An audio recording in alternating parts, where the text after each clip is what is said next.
Welcome to my Pokemon MMO Monolocke challenge using flying-type Pokemon.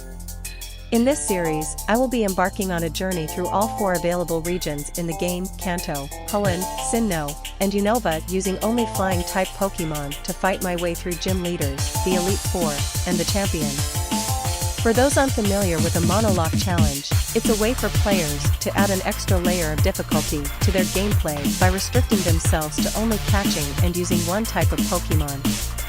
In this case, I will be using only flying-type Pokemon, which are known for not being the most powerful or versatile in battle. I will allow myself to take use of the Global Trade Link, also known as GTL, for acquiring items that I've earned enough money to buy during the playthrough once I unlock this feature in-game throughout my journey. In addition, I've sent over a stack of EXP candies from my main character, as the fun in this challenge to me is to overcome the different battles with gym leaders, rivals, villains, and Elite Four rather than the monotone grinding on wild Pokemons, which I consider more of a time sink than a challenge. In Pokemmo, we have the ability to travel between different regions, as that is one of the core aspects that made Challenge Run in this game such a unique experience. I will take advantage of this, and travel freely between regions as I am permitted by the game throughout my journey, and in the end I hope to achieve having beaten all the regions simultaneously with this one incredible playthrough. I hope you'll join me on this journey, and see how far I can go using only flying-type Pokemon in Pokemon MMO. In preparation for my first gym fight against Ward, I caught a Starly on routes 201 and 202, and picked up an old rod from the fisherman between Route 218 and Jubilife City, which I used to catch a Magikarp in Twinleaf Town. I also caught 2 Zubats in Orberg Gate and Orberg Mine, and used EXP candies to level them up to 20. Rourke's team consists of a level 12 Onix, a level 12 Geodude, and a level 15 Granitos. Both the Onix and Geodude have a sturdy ability, which will make them difficult to take down in one hit. If I see both of them first and get hit with their Rock Tomb attacks, Granitos could potentially finish me off with a critical hit. However, if I can avoid a critical hit, I should be able to take the win with my Gyarados, which is why I chose to start my journey in Sinnoh for this challenge.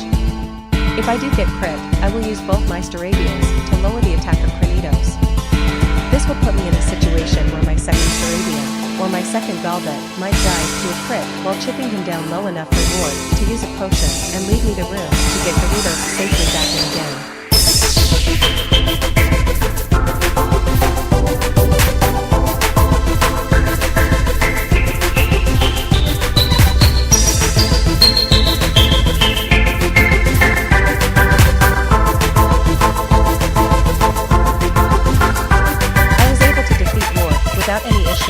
And as a reward, I received the Stealth Rock move, which will help me deal with trainers that have Focus Sash or Sturdy much more effectively in the future. On my way to Florama Town, I caught a 3rd Zubat in the Ravaged Path.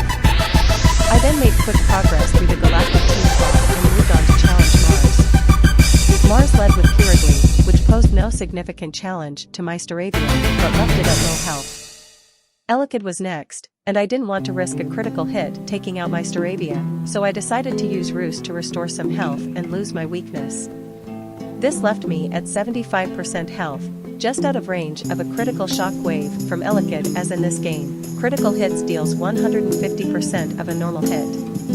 With this strategy, Elekid's shock wave would do just under 75% damage to my Staravia, and I was able to take it out with 2 quick attacks.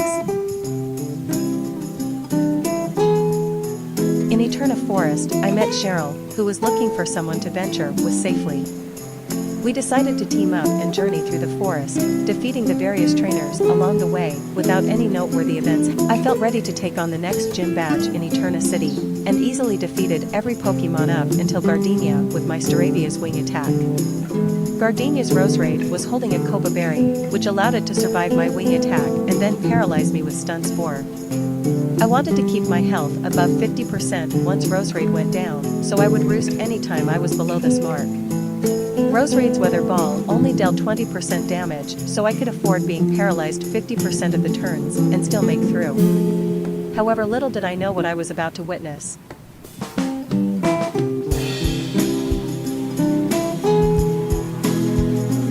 The battle against Gardenia's Roserade was proving to be more difficult than I had anticipated. After being paralyzed for 5 out of 7 turns and taking a critical hit, my Staravia was very low on health. Rather than continuing to fight RNG, I decided to switch to my Gyarados. I knew that Gyarados could withstand the Weather Ball attack, even if it was a critical hit, and then take out Roserade with a crunch. I also used Gyarados to scout Cherrim's moves and chip away at its health with Crunch, as I felt relatively safe that it didn't have any moves that could one-shot my Gyarados. When Cherrim revealed that it favored Grass Knot, I made an easy switch to my Golbat, which would resist the attack 4 times and take Cherrim out in 1 turn. I needed a Pokemon that knew the move Cut to enter the Galactic Eterna building. On the way, I caught a Wurmple in Eterna Forest. But it evolved into a Cascoon, so I had to catch another Wurmple, and which luckily would evolve into a Silcoon. Next, I caught a Drifloon at Valley Windworks that could learn Cut. I gave it some EXP candies and evolved it into a Drifloon. I avoided all the optional grunt fights in the Galactic Eterna building and went straight to the top floor, where Jupiter was waiting for me with a team of level 20 Shellos, Zubat, and level 21 Skuntank. None of them posed a threat to my Gyarados. Jupiter started with Zubat, which went down with a single waterfall attack. Skuntank managed to survive with barely any health left after a waterfall and then a low-roll water pulse, so I had to use another water pulse to take it out, avoiding its aftermath ability. The Shellos also managed to live with a red health bar after the first crunch, but even though it crit my Gyarados with water pulse, it didn't confuse it and I was able to finish the fight with another crunch. In preparation for my battle with Fantina, I decided to backtrack through Floroma Town and catch a Gligger on Route 206 before reaching Hearthome City. According to my notes, Fantina has a level 25 Mismagius with Will-O-Wisp, Hex, and Extrasensory, as well as a Duskull, Drifloon, and Haunter at lower levels. I was worried about the Mismagius because it could burn and cut my Gyarados' attack power in half, so I couldn't rely on an easy sweep with him. However, I recently acquired a Drifloon with high special attack power and Shadow Ball. Unfortunately, it wasn't able to kill Mismagius in 1 hit without a critical hit at level 29. Or it couldn't if not for a certain item. I went through the maze in Amity Square to pick up a Spooky Plate, which would give me a 50% chance to one-shot Mismagius. However, I was still at risk of Mismagius crit hitting my Drifloon before I could get my Shadow Ball out. To ensure that my Drifloon could outspeed and one-shot Mismagius, I needed to invest in 200 speed EVs and 80 special attack EVs. With these investments, my level 29 Drifloon with 23 speed IVs would be able to outspeed a level 25 Mismagius with no speed investment and a beneficial nature, which has 71 speed. Fantina led with her Duskull, which was quickly taken down by my Drifloon as expected. Next came the Mismagius. The moment of truth had arrived.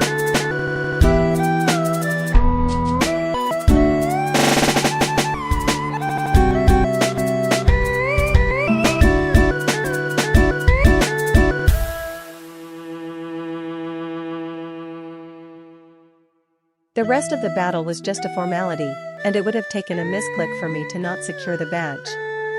2 turns later, Fantina announced me the winner and gave me her pocket money before sending me on my way as I continued my journey. However, before I could leave Hearthome City, one more obstacle stood in my way. Barry challenged me to a battle at the gate leading to Route 208, and although I knew his team and their levels, I wasn't aware of their moves. When Barry's Staravia cut the attack power of my Gyarados, I decided it was to my benefit to put Staravia at a -2 attack stat rather than risk any Endeavor quick attack shenanigans. My Staravia's double edge attack was a sure one-hit knockout on Barry's Staravia, and next out was his Grotle. I decided to roost in order to scout and avoid a potential rock slide only to be slept by the Grotle and having to switch out. The next turn, I sent out my Gyarados to lower Grotle's attack stat. Knowing that Grotle would use a resisted bullet seed on my Staravia, I figured it was likely that it would use a neutral bullet seed on my Gyarados after putting me to sleep.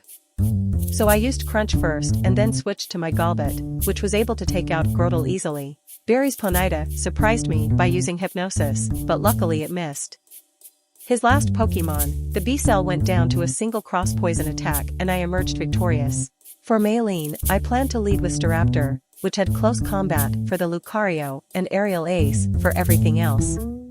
With some EV training done in attack beforehand and holding a fist plate, Staraptor would be able to take out the Lucario with a single close combat. I cleared all the trainers in the gym before taking her on for a few extra attack EVs.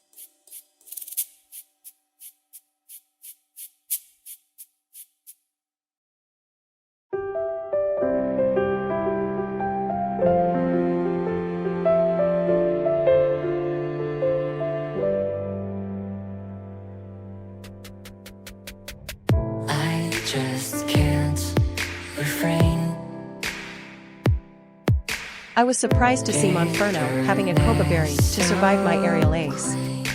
With my Staraptor being at -1 defense after a close combat, and -1 speed after a low sweep, and me not being sure if I were still faster than the Monferno, I decided to go Galved in case of a crit Thunder Punch and certain I could outspeed and finish Monferno up and secure the badge safely.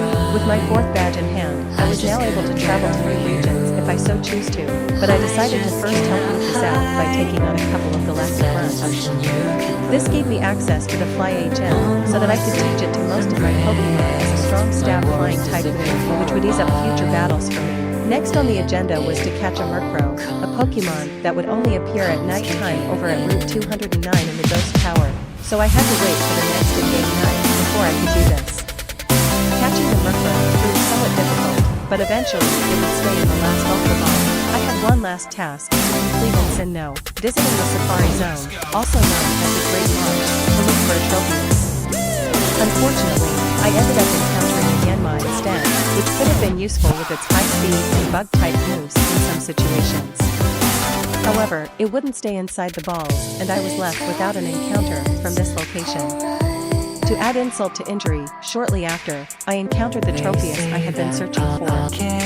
Despite this disappointment, I decided to give it a treat before leaving, as I was done in Sinnoh for now, and it was time to meet my second mom.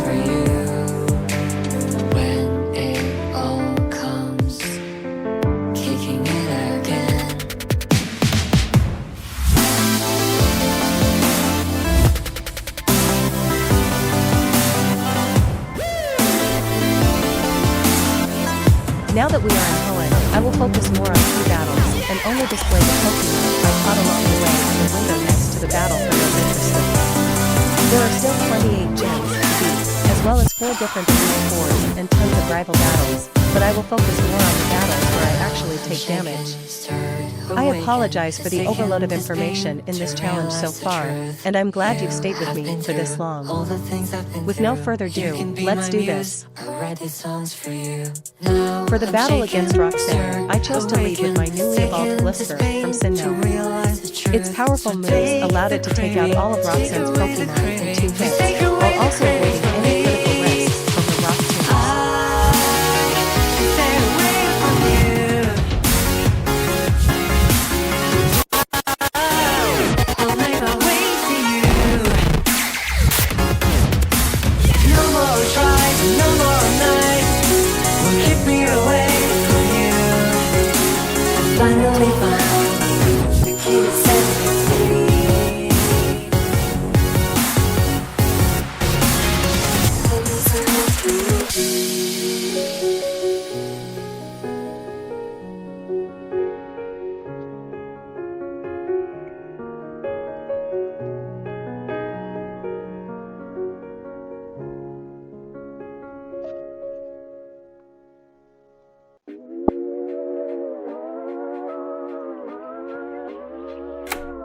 File new, staring nothing for an hour or 2. Dropping a beat like 100 other artists would do. Clicking some chords like 100 other artists could do. Like, probably gonna hit that don't save changes again. Used to write a song a day. It's just that lately my perfection's in the way of me, and I can't make no changes to save me. Wish I could write more, careless. Wish I could write more. With the first badge in Hoenn secured, I had a plan in mind for the next gym leader, Raleigh. I plan to evolve my Taillow into a Swellow and have it get poisoned by a wild Cascan. This would give it the guts boost, allowing me to sweep Raleigh with ease. Depriving my health of the things that I like until I fix this. But it doesn't really help, I just get more depressed. I do even less, cause I can't work when I'm stressed.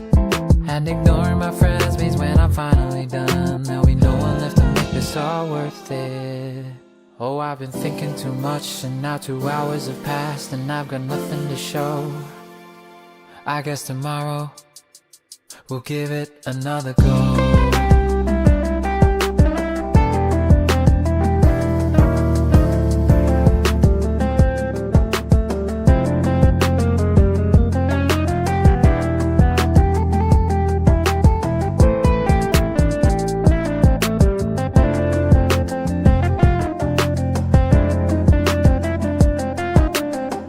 Brawley went smoothly, and it was time to progress through some of the story before heading over to Watson in Mauville. First was the rival fight at Route 110. He would lead with Tail Low, which would die to a Night Slash from Murkrow.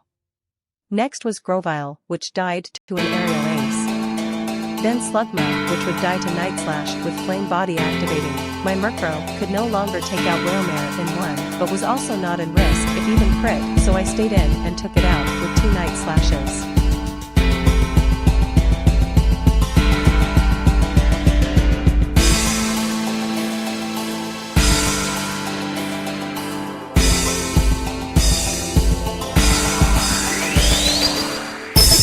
I met Wally outside the gym and used Murkrow to easily sweep him.